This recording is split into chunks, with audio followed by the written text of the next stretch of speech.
नमस्कार, मैं हूं संजय शर्मा। आप देख रहे हैं 4 PM न्यूज़ नेटवर्क। अच्छा खासा राजनीतिक माहौल चल रहा था कुछ महीनों पहले तक, लेकिन एक व्यक्ति ने देश का सीन बदल दिया। आप याद करिए, कुछ महीने पहले तक बिल्कुल आम भाषा में कहा जाता था कि मोदी जी का 2024 में कोई विकल्प नहीं है। सवाल करते थे, अच्छा बताइए कौन आ जाएगा मोदी जी के मुकाबले में। एक तरफ से राज गिरा दिए जाते थे, यहाँ पे यहाँ पे यहाँ पे मोदी जी की लहर चल रही है। लेकिन एक शख्स ने बाजी पलटी, पाला बदला और खेल बिगड़ गया। शख्स का नाम अभी बताऊंगा आगे। उससे पहले एक छोटी सी रिक्वेस्ट आपसे, एक अनुरोध आपसे, हमारे मेंबर बनिए, हमें मजबूत करिए। इस वीडियो के नीचे डिस्क्रिप्शन बॉक्स में मेंबरशिप का फॉर्म है। अगर आप हमारे मेंबर बनेंगे तो हम आपका शुक्रिया अदा करेंगे। आते हैं वीडियो पर। जब से अप्रैल का महीना शुरू हुआ तो आप देख रहे होंगे सियासी गतिविधियों में बहुत तेजी आ गई।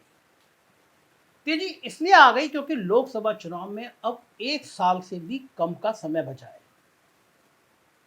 और इस बचे हुए वक्त में साहिब मीडिया को ये कहते हुए दिख रहे हैं कि अब आने वाले वक्त में आप भ्रष्टाचार पर कार्रवाई की खबरों पर टीआरपी बढ़ाइए, ज्यादा से ज्यादा खबरें भ्रष्टाचार की दिखाइए।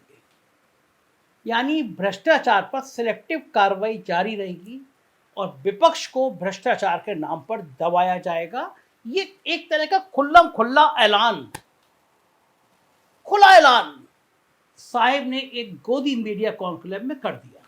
भक्त बैठे हुए थे मीडिया के, कहा कि दिखाइए, अब आप केवल करप्शन पे बात करिए। इसके कुछ ही दिनों बाद तो सीबीआई को न्याय और इंसाफ का ब्रांड भी बता दिया। साहब ने कहा कि सीबीआई तो न्याय और इंसाफ का ब्रांड है। ऐसे में स्वाभाविक ही है कि जब चुनाव सामने हो और भ्रष्टाचार पर सिलेक्टिव कार्रवाई हो तो भला विपक्ष क्या करता।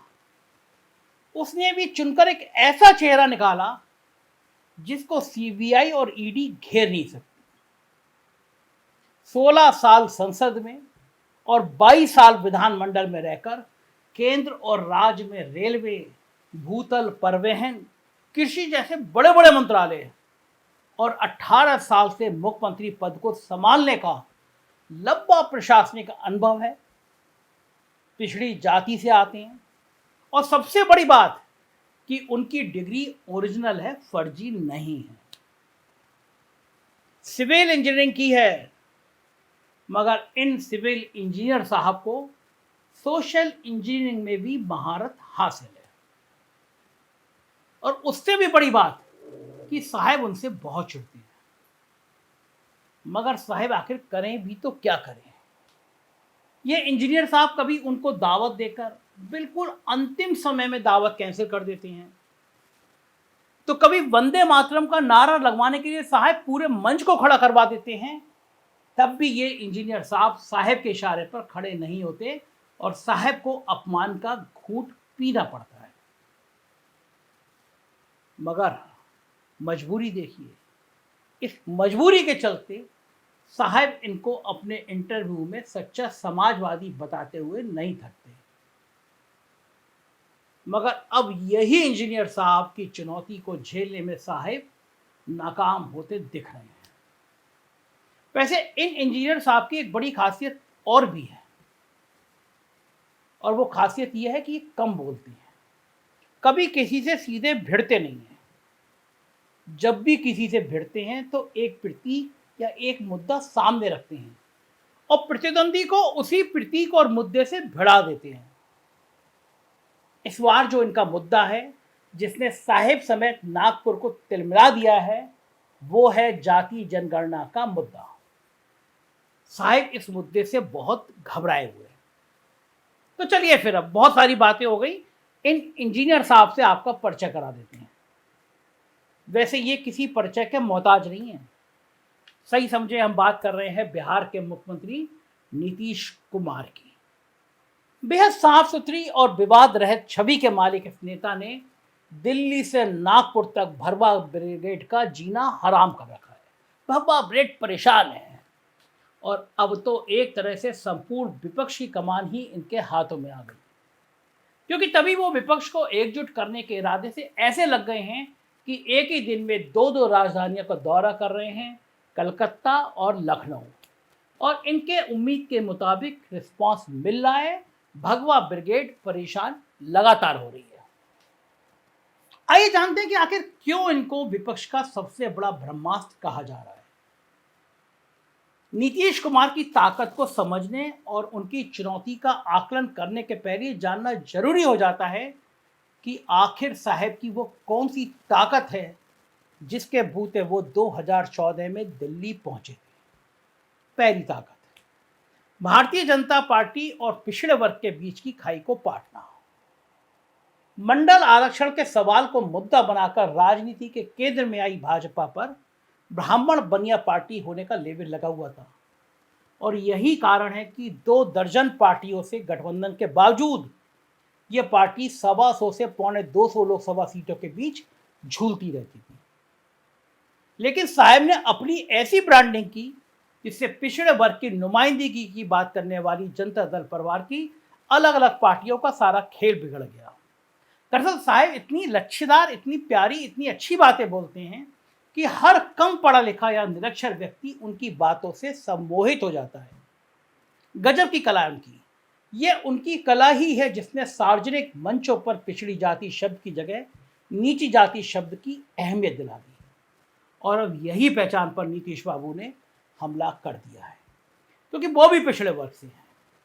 पर्व त्योहार में टीका भी लगवाते हैं तो टोपी भी पहनते हैं, साथ ही जाति जनगणना की बात भी करते हैं, और कानून व्यवस्था के मामले में सुशासन बाबू भी कहे जाते हैं। अब ऐसे में बेचारे साहब करें तो क्या करें। चाय वाला ट्रम्प कार्ड तो खड़गे जी ने पहले ही साहब के हाथ से छीन लिया, और अब तो पिछड़े वर्ग वाला कार्ड भी नीतीश बाबू छीन कर ले गए। बड़ी परेशानी में है हमारे साहिब। दूसरी बात, वोट विभाजन और गांधी परिवार का फायदा उठाया साहब ने। साहब के खेल में विपक्षी वोटों को विभाजित करने का खेल भी बखूबी खेला जाता रहा है। कभी मायावती को धमकाकर चुप कराओ, तो कभी ओवैसी को फ्रंट पर पलाओ, कभी राजभर को बहलाओ, तो कभी चौटाला परिवार को तोड़ो। ये सब करते रहते हैं साहब। मगर अब इन सब खेल पर नीतीश कुमार ने लगभग विराम लगा दिया है, क्योंकि नई पौध के जनता परिवार के नेताओं, जिसमें अखिलेश हैं, जयंत हैं, तेजस्वी हैं, अभय चौटाला हैं, कुमार स्वामी हैं, इनके बीच के वो अकेले नेता हैं, तो इन सब के पिताजी के साथ वो काम कर चुके हैं। ऐसे वो इकलौते नेता हैं। लिहाजा सभी भतीजे नीतीश चाचा की काफ़ी इज्जत करती हैं। चाचा सीबीआई और ईडी का मुकाबला करने का हौसला देते हैं, तो जमीन पर वोट बैंक भी जोड़ने में पहल करते हैं। यूपी में मुलायम सिंह ने लंबे समय तक यादव और कुर्मी एकता के बूते भाजपा को पटखनी दी है, और अब जब चाचा ही फ्रंट पर हैं, चाचा ही गाड़ी की कमान संभाल रहे हैं, तो भाजपा को अनुप्रिया पटेल कार्ड भी पिटता हुआ नजर आ रहा है। तीसरी बड़ी बात, चुनावी हिंदुत्व का खेल। चुनावी हिंदुत्व साहब के लिए बड़े काम की चीज साबित होती रही है। हमेशा हमेशा ये काम कार्ड चला है।